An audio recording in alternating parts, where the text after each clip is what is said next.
Sandi waktu itu tuh sudah ingin berhijrah.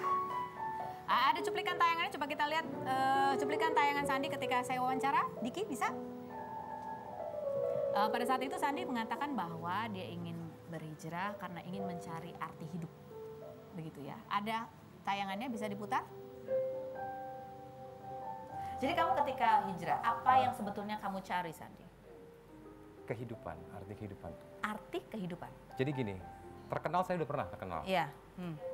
Kaya udah pernah kaya dulu. Udah pernah. Di Ya kan, penjara punya pernah. keluarga udah. Hikmatul musibah namanya, penjara atau universitas kehidupan udah pernah ngalamin. Lalu? Apalagi tujuannya setelah itu? Udah ketemu belum? Apa? Udah ketemu belum? Insya Allah. Insya Allah. Oke. Diana, kamu ketika diwawancara kemarin mengatakan bahwa salah satu yang menyebabkan Sandi seperti itu adalah karena sulit dapat job, stres. Iya, benar. Seperti itu. Ekonomi. Faktor ekonomi. Itu Sandi sendiri yang. Sandi sendiri yang ngomong. Ketika waktu dulu menikah sama kamu, apakah Sandi sebetulnya sudah juga menggunakan narkoba? Enggak lah. Enggak. Kamu yakin? Yakin. Jangankan narkoba, minum aja dia enggak pernah. Oh gitu. Sholat 5 waktunya rajin banget. Kadang memang dia yang selalu ngingetin aku buat hal-hal yang lebih ke arah positif gitu. Jadi rasanya nggak mungkin lah kalau untuk narkoba sih. Oke. Kalau dari Mama sendiri, Ma, ini kan dari 2017 dia mengalami berbagai proses kehidupan, mau hijrah. Apa sih yang Mama lihat dari Sandi dari tahun 2017 menuju proses hijrahnya sampai akhirnya Mama tahu bahwa Sandi punya masalah gitu? Iya, kalau masalahnya itu ya masalah ekonomi pasti ya. Ekonomi. Iya. Terus udah gitu masalah wanita. Hah? Masalah wanita? Iya. Kenapa masalah wanita maksudnya? Maksudnya apa? Sandi, Dijelasin masalah wanita maksudnya apa, Ma? Masalah wanita dia belum dapat wanita yang cocok buat dia. Oh gitu. Kalau menurut Mama ketika dia mendapat wanita yang cocok akan menjadikan Sandi seperti apa? Menjadikan Sandi seperti yang baik lah, yang benar-benar hijrah benar-benar. Jadi itu harus dari wanitanya? Iya, wanitanya. Harus dapat wanita yang bisa seperti Diana itu. gitu. Seperti Diana? Salah. Selalu terus terang. Jadi maunya Diana. Oke, ya, Mama tadi ada pertanyaan. Kenapa sih waktu menikah tidak bicara kepada Mama? Saya mau klarifikasi langsung sama orangnya, ya, Ma? Halo. Oh, oke. Ampun. Video call. Halo. Ya, assalamualaikum, Mbak Vivi. Baik, Mbak Vivi. Oke, ini kenapa suaranya begitu ya? Kira-kira ada apa tuh? Mbak Vivi? Ya. Mbak Vivi, ini ya kita sedikit bertanya Mbak Vivi. Mbak Vivi kan sekarang ini statusnya adalah istri dari Sandi ya? Betul, Kak. Mbak Vivi, terakhir jenguk Sandi kapan Mbak Vivi? Semalam, hari Minggu malam, saya jenguk dia. Yang terakhir malam tadi. SMS, katanya oleh petugas, katanya Sandi minta dibawain snack. Oh gitu. Aku bilang, besok Senin ya, saya bawain karena jam besuknya Senin sampai Kamis. Dia bilang sekarang aja, Sandinya sekarang ke Polsek. Oke.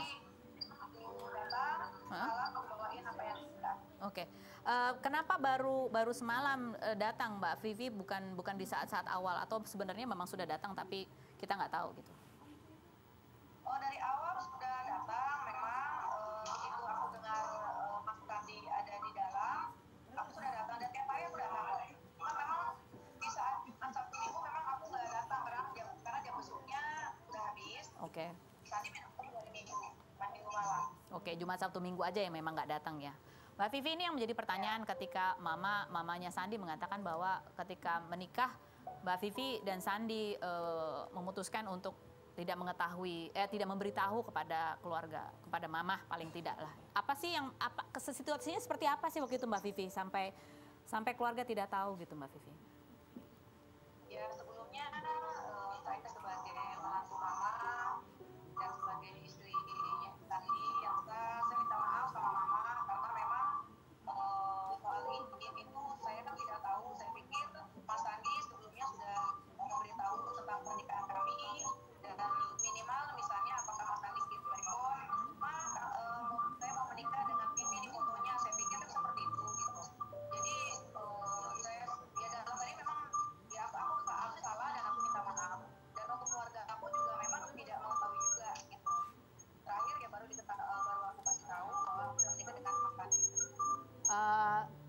Jadi kalau ini kan Mbak Vivi sebagai istrinya saat ini ya.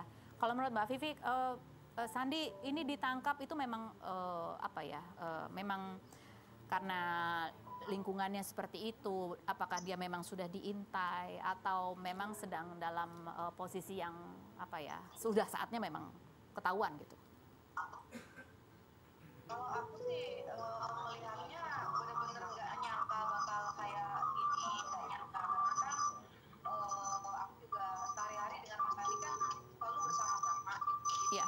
Pekerjaan pun kalau Mas Adi bekerja aku dampingin kok syuting sampai jam 5 pagi, jam 3 pagi gitu ya. Jadi sebenarnya kami selalu nongkrong bersama-sama kegiatan apapun. Nah terakhir kemarin memang Mas Adi itu izinnya keluar kota sama aku. Kalau ada kerjaan ketemu papanya gitu. Maksudnya jelasin istri sendiri gini. Juga nggak begitu mantau dan Mas Adi sempat video call. Iya belum. Kirim foto gitu bahwa dia di dalam mobil, itu aja sih aku shock makanya begitu dia ternyata di dalam gitu. Oke, jadi Mbak Vivi nggak pernah tahu atau curiga barangkali bahwa dia adalah seorang pemakai? Tidak sama sekali. Saya tahunya Mas Andi orang yang baik, religius, di rumah juga seorang suami, sosok suami yang baik dan bertanggung jawab, ibadah juga, selalu nasihatin aku tentang agama kalau di rumah. Oke, ini ada yang mengatakan bahwa apa yang menyebabkan Sandi seperti itu adalah salah satunya karena faktor ekonomi. Apakah Mbak Diana merasa bahwa memang itu yang terjadi sehingga pelariannya adalah narkoba? Kalau masalah ekonomi, jujur pribadi saya sudah mapan, saya juga sudah punya rumah sendiri, penghasilan sendiri, kendaraan sendiri, jadi saya tidak pernah menuntut ekonomi dengan Mas Andi. Mau Mas Andi penghasilannya mapan atau tidak, saya sudah terima apa adanya. Kenapa ngebanggain? Keadaan Mas Andi gitu. Jadi aku pribadi sih nggak mempermasalahkan perekonomian Mas Andi seperti apa dan bagaimana. Oke, Mbak Vivi dengan kasus yang dialami Sandi saat ini, Mbak Vivi sebagai seorang istri sikapnya seperti apa? Apakah masih akan setia bersama Sandi atau seperti apa? Insya Allah kalau setia selama saya melihat Mas Andi memberikan contoh yang baik juga sebagai seorang suami, Mas Andi juga setia sama aku, Insya Allah aku juga setia. Akan terus, Insya Allah akan terus mendampingi. Itu aja. Oke, ini ada gosip yang berhembus, kita mau tanya sama Mbak Vivi bahwa ada memang yang sengaja memberikan informasi bahwa Sandi adalah pemakai gitu. Apakah Mbak Vivi pernah mendengar seperti itu? Aku sendiri nggak pernah dengar sama sekali. Nggak pernah dengar sama sekali kalau Mas Andi Dia ngasih tahu memakai mama. atau apapun gitu ya.